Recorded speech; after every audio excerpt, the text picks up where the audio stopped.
कहा जाता है कि ऊपर वाला जब एक कमी देता है तो उसे पूरी करने के लिए कई खूबियां भी देता है। कुछ यही साबित होता है अहमदाबाद के 15 साल के ओम वर्षा जिग्नेश व्यास के साथ, जो पढ़ना लिखना तो नहीं जानता है क्योंकि सेरेब्रल पाल्सी से पीड़ित है, लेकिन उसे मुंह ज़बानी हजारों श्लोक याद है। ये है बचपन से सेरेब्रल पाल्सी से पीड़ित ओम वर्षा जिग्नेश व्यास।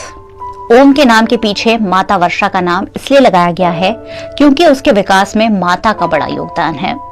15 साल की उम्र का ओम लिखना पढ़ना नहीं जानता, लेकिन भगवान ने एक ऐसी खूबी उसे दी है जो ओम को दूसरों से अलग बनाती है। ओम अगर एक भी बार कोई चीज सुन ले तो उसे मुंह ज़बानी याद हो जाता है। संस्कृत के 1000 से ज्यादा श्लोक ओम आराम से बोल लेता है। संस्कृत बोलना सबके बस की बात नहीं होती है, लेकिन लाइलाज बीमारी से पीड़ित ये बच्चा संस्कृत का धनी है। सरस्वती माता जैसे कि उसकी जबान पर बसती है।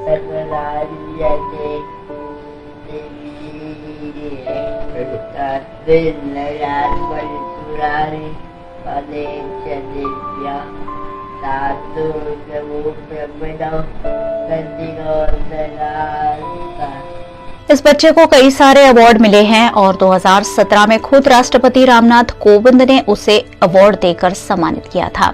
ओम को 1000 से ज्यादा श्लोक आते हैं और 200 से ज्यादा स्टेज शो भी ओम कर चुका है।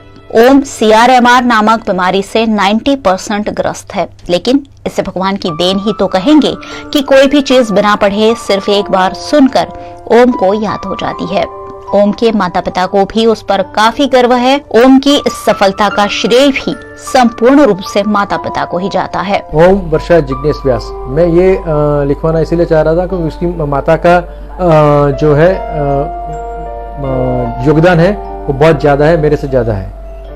ओम सेरेब्रल पाल्सी और MR है 90% है। हमें ये मालूम पड़ा जब इसकी उम्र करीबन 6 महीने के आसपास थी, जब जैसे वो नॉर्मल बच्चे की तरह वो ट्रीट नहीं कर रहा था।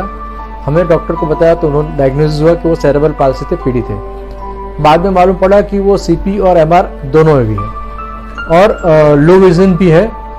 लेफ्ट साइड किडनी में ग्रेड 3 रिफ्लक्स है, यानी कहने का मतलब वो मल्टी डिसेबिलिटी से वो पीड़ित है। मतलब जब उसकी उम्र 6 महीने के आसपास थी, मेरे मम्मी पापा यानी कि उनके जो दादा दादी हैं उसको लोरी में सुलाते थे, लोरी सुनाते थे पहाड़ने के अंदर, तो वो बहुत ही इरिटेट होता था। उस टाइम पे मेरे मम्मी पापा ने यानी कि उनके दादा दादी ने उनको सुनाने की चालू किया। गायत्री मंत्र है, दत्त बावनी है, साईं बावनी है। तो उसको एक कुछ जीवन में ऐसा लगा कि उसको कुछ नया मिल गया, जो चाहिए था उसको मिल गया। जैसे जैसे सुनाते का टाइम चला गया, 2.5-3 साल की उम्र में उसको हमें समझ में आने लगा कि वो काली काली भाषा में साथ में कुछ गुनगुनाता है। बाद में हमें मालूम पड़ा 3.5 साल की उम्र में कि उसको सुंदरकांड जैसे अंग्रेजों पाठ है वो उसको मुंह पे कंठस्थ है। कहीं से भी सुंदरकांड हम चालू करते थे वो तुरंत ही उसके साथ में उसकी काली काली भाषा में गुनगुनाता था। और करीबन 4 साल के आसपास हमने उसका पहला स्टेज शो परफॉर्म किया हनुमान चालीसा का। उसके बाद आज तक लगातार हमने मिनिमम 200 स्टेज शो परफॉर्म किए हुए हैं। और मेन चीज ये कि हम किसी भी स्टेज परफॉर्म जो करते हैं कि कहीं कहीं पे 1 रुपया भी हम चार्ज नहीं करते, हम अपनी खुशी से जा जाते हैं। उसकी मास्टर ये है कि कोई भी श्लोक कहीं से भी क्लिक कर लो, वो आगे का श्लोक वो तुरंत बोलेगा। जैसे कि इसके अंदर गीता का पूरे कंप्लीट 1 to 18 18 जो अध्याय है, दत्त बावनी है, साईं बावनी है, साईं चालीसा है, सुंदरकांड है, कबीर वाणी है, कोई भी करीबन उसको मिनिमम 2000 से ज्यादा श्लोक उसको मुंह पे कंठस्थ है। उसका नाम लिम्का बुक ऑफ रिकॉर्ड में है, एशिया बुक ऑफ रिकॉर्ड में है, golden book of world records में, वर्ल्ड रिकॉर्ड्स UK में है। इस प्रकार की अलग अलग 13 बुकों में उसका नाम दर्ज है। और दिसंबर 2017 में उसको राष्ट्रपति जो अपने है रामनाथ कोविंद साहब, उनके हाथों से उसको राष्ट्रपति अवार्ड से पुरस्कृत किया गया है। अपने माननीय वडाप्रधान मोदी जी साहब है, नरेंद्र मोदी साहब, एक झाड़ कार्यक्रम उनको मिले हुए थे और उसको एप्रिसिएशन लेटर देके उनको पुरस्कृत किया गया हुआ है।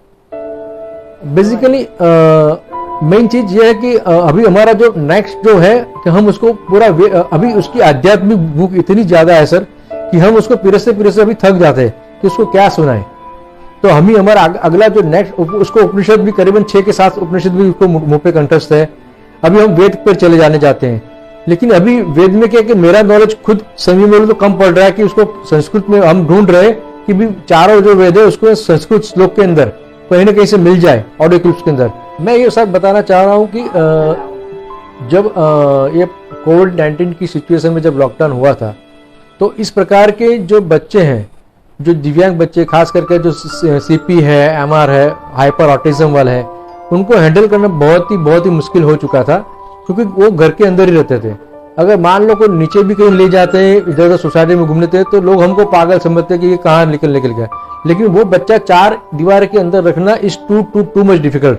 वो हमें बहुत ही परेशानी, बहुत ही दिक्कतें हुई, लेकिन किसी भी हालत में वो समय भी हमने निकल चुका।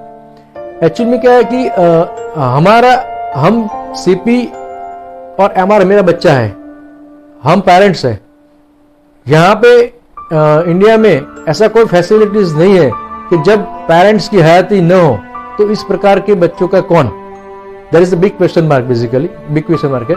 जबकि इस प्रकार के बच्चों के लिए अब्रॉड में कुछ न कुछ अच्छी तरह फैसिलिटीज होती है, तो कि भी उनके जब पेरेंट्स की हयाती नहीं होती है तो वहां की गवर्नमेंट को अच्छी तरह से संभाल सकती है, कहने का मतलब। तो इस प्रकार के पेरेंट्स के मन में हर समय एक क्वेश्चन रहता ही रहता है कि भाई हमारे जब पेरेंट्स की हयाती नहीं होगी तो इस प्रकार के बच्चे का क्या होगा, क्या नहीं होगा करके। तो एक जरूरी है, एक बिग क्वेश्चन मार्क है समाज के सामने। ये बच्चा उन माता पिता के लिए प्रेरणा स्वरूप है जिनके बच्चे कुछ न कुछ रूप से कमजोर है।